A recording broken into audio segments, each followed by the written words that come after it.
The story of my experiment with truth. Introduction.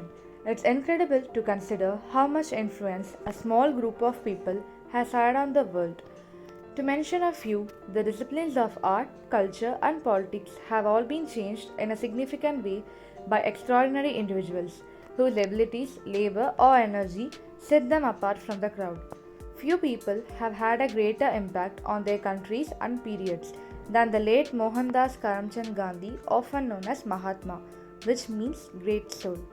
He aided in the political freedom of his native India and popularized non-violent resistance as a viable method of political protest around the world. Birth and parentage.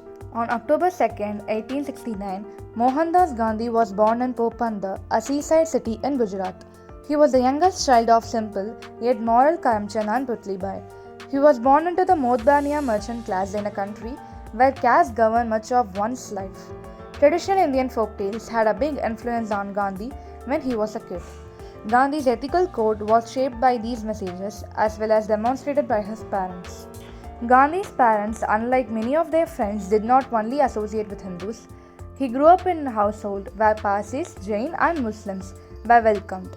This exposure instilled in me a more comprehensive understanding of the value of inclusiveness in Indian society. He married Kasturibai, a 14-year-old girl, while he was only 13-year-old.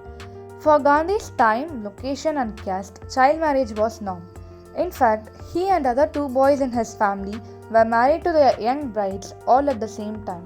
However, as an adult, he spoke out against the practice of child marriage. When Gandhi was 16, he learned the most painful and sharp lesson. With young Gandhi by his side, his father Karamchand was dying.